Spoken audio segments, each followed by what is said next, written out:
This spongy leaden sky is Dublin. Those tombing houses are Dublin. Dublin's scurvy body. And we are Dublin's silver soul.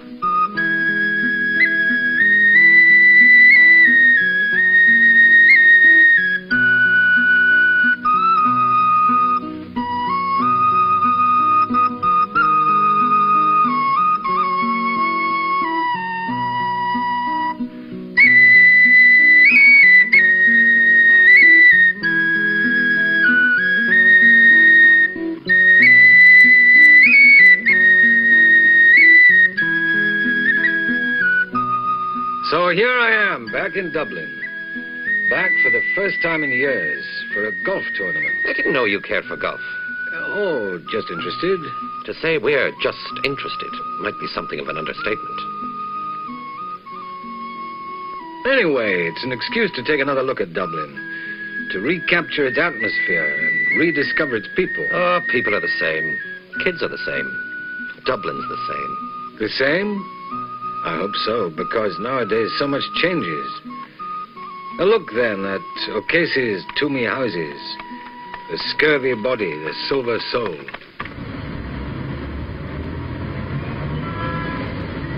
You can't say O'Connell Street has changed much. No? What happened to the pillar, then? A detail worthy neither of examination nor discussion. Now, what can we show you? The hotels, the shops.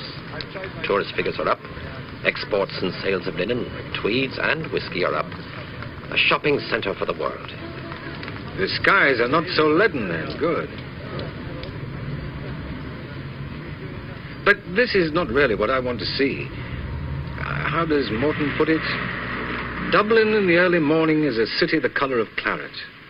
The red brick Georgian mansions with fine doors, fan lights and little iron balconies stand back in well-bred reticence, as quiet and dignified as if the family had just left by coach. Except that they've just left by bus.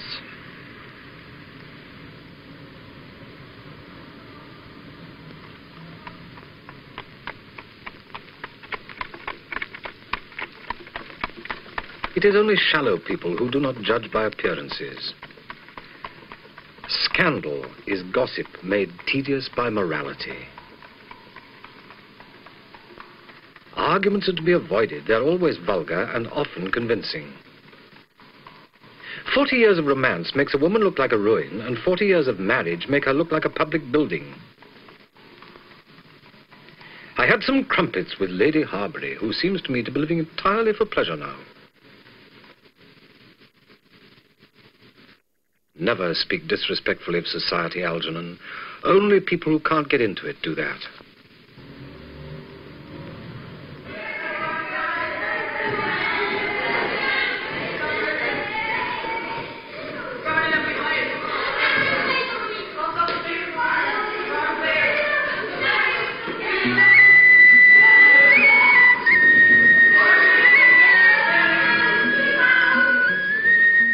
Yes, that's more what I wanted to see, the Dubliners.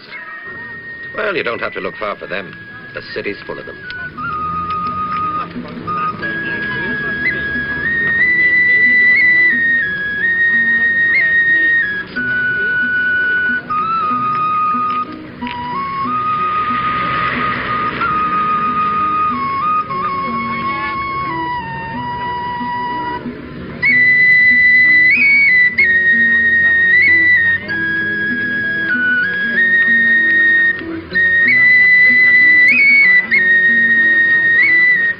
Familiar faces, familiar places. Parnell Square, Dorset Street. What's the name of that other one? Oh, yes.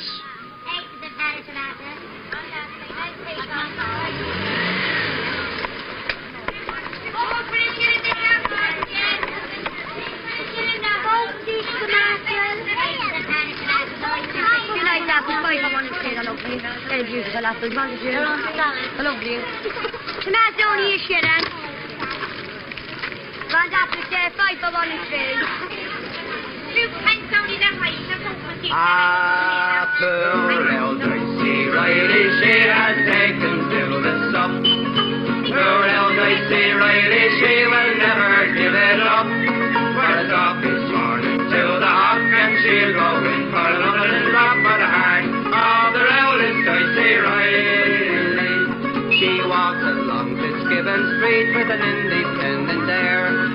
down along the summer hill, the owl won't stop and stare. She'll say it's nearly 1:30, so I'll go in for another little one for the heart of the rowless Dicey Riley. And poor old Dicey Riley, she has taken to the sup. Poor old Dicey Riley, she will never give it up. For a sloppy swan into the hock, and she'll go in for another little drop for the heart of the rowless Dicey Riley. But Miss Riley's Dublin is not what you might call representative. I don't think she went to Trinity College, for instance. When a youth appears dull of apprehension and seems to derive no advantage from study and instruction, the tutor must exercise his sagacity in discovering whether the soil be absolutely barren, or sown with seed repugnant to his nature, or if such a quality as requires repeated culture and length of time to set its juices in fermentation.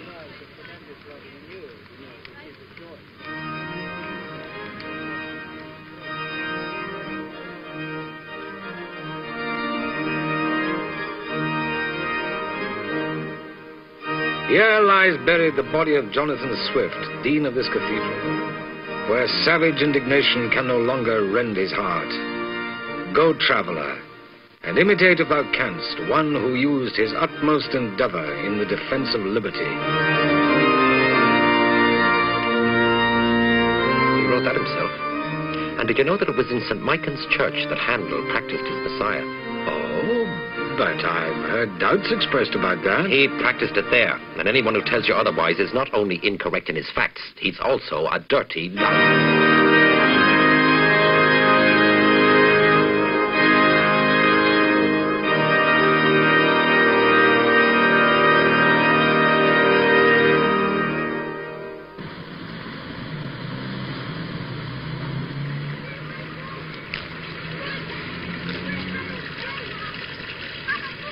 Art is for the people, for it is only the people who can inspire art.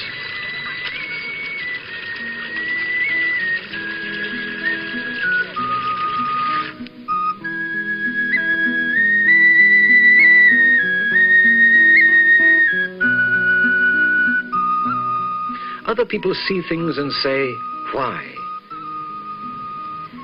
But I dream of things that never were, and I say, why not?